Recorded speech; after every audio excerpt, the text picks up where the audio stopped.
டாஸ்மாக் மாதிரியே பல டிபார்ட்மெண்ட்லயும் மறுபடியும் சொல்றேன், கட்சி நிதின்ற பேர்ல அடிச்ச கொள்ளைய ஒன்னா கவர்மெண்டோட கஜானாக்குள்ளேயே கொண்டு சேர்த்துக்கிட்டே இருக்கிறாங்க.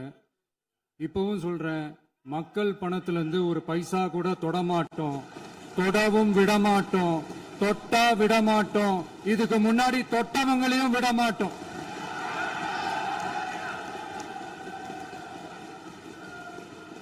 ஒவ்வொரு ஊழலா வெளியில வரும் போலே, ஒவ்வொரு வேஷமா கலைஞ்சிரும் போலே,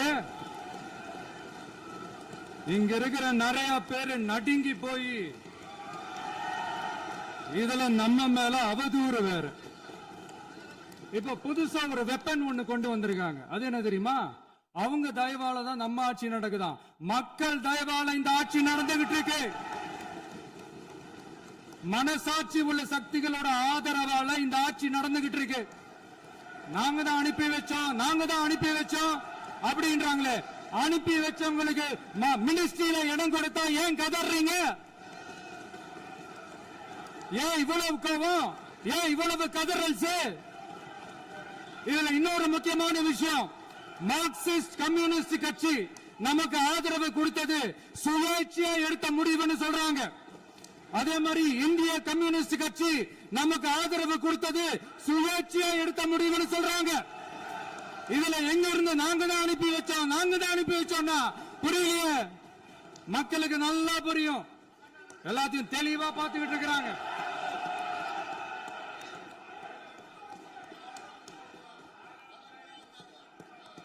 முதலமைச்சர் கண்டினியூ பண்ணலாம். மாண்பு முதலமைச்சர்.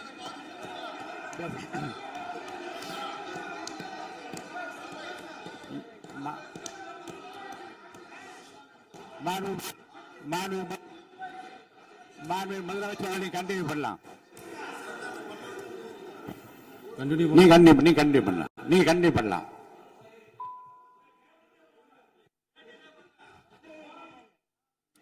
இந்த சமூக நீதி அரசுன்னு சொல்றவங்களை பார்த்து கேட்கிறேன், நம்ம பட்டியலின சகோதரர்களுக்கு எத்தனை அமைச்சர் பதவி கொடுத்தீங்கன்னு கொஞ்சம் சொல்ல முடியுமா?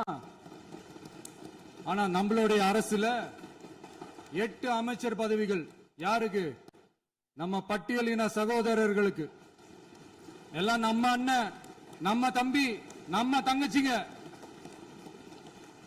அண்ணல் அம்பேத்கர் அவர்களுடைய கிட்டத்தட்ட 100 ஆண்டு கால கனவு இப்ப நிறைவேறி இருக்கு.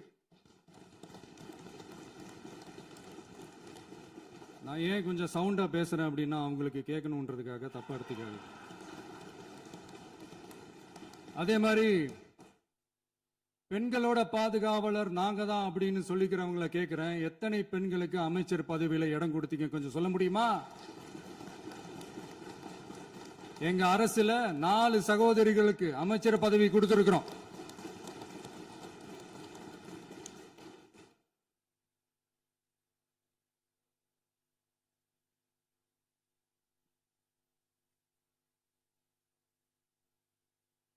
அதனால மக்களால் நிராகரிக்கப்பட்டு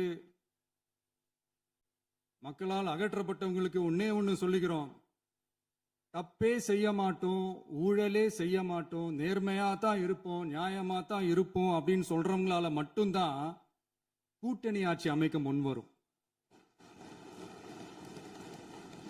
ஆட்சியிலையும் பங்கு, அதிகாரத்திலையும் பங்கு கொடுக்க முன் வரும். ஊழல்லையே ஊறி போனவங்களால இந்த கூட்டணி ஆட்சியோ, ஆட்சியிலையும் பங்கு, அதிகாரத்திலையும் பங்கு கொடுக்க முன் வராது. மெஜாரிட்டி இருந்தாலும் தரமாட்டாங்க, மெஜாரிட்டி இல்லைனாலும் தரமாட்டாங்க. கேட்டா ரெடிமேடா ஒரு பதில் ஒண்ணு வச்சிருப்பாங்க, கூட்டணி ஆட்சியை மக்கள் விரும்ப மாட்டாங்கன்னு. அதே மக்கள் தான் இப்ப அவங்கள பார்த்து சிரிக்கிறாங்க. நான் பதவி ஏத்த அன்னைக்கு கொஞ்சம் டைம் அவகாசம் கேட்டேன். எதுக்கு கேட்டேன்? நிதி நிலைமைலாம் கொஞ்சம் மோசமா இருக்குது, அதெல்லாம் கொஞ்சம் சரி செஞ்சுக்கிட்டே படிப்படியா கொஞ்சம் கொஞ்சமா நான் கொடுத்த வாக்குறுதிகள்லாம் செயல்படுத்துவேன், அதுக்காக கொஞ்சம் டைம் அவகாசம் கேட்டேன். நான் ஏதோ வேற எதுக்காகவோ வேற யாருக்காகவோ ஏதோ அவகாசம் கேட்ட மாதிரி. அடுத்து இங்க சபையில இல்லாதவங்களை பத்தி பேச வேண்டாம்னு நினைக்கிறேன்.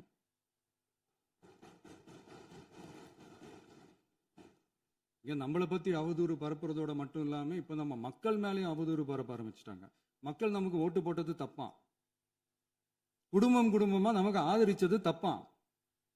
இது இப்ப இல்ல, நான் சொல்றது எம்ஜிஆர் அவர்கள் காலத்திலிருந்தே. அப்பவே அவர் ஜெயிச்சப்போ அதே மக்களை தப்பு தப்பா பேசுறது. மக்கள் என்ன பண்ணிட்டாங்க, எம்ஜிஆர் என்ன பண்ணிட்டாரு, எம்ஜிஆர் என்ன இது பண்ணிட்டாரு. 50 வருஷமா ஒரே டெக்னிக்கா.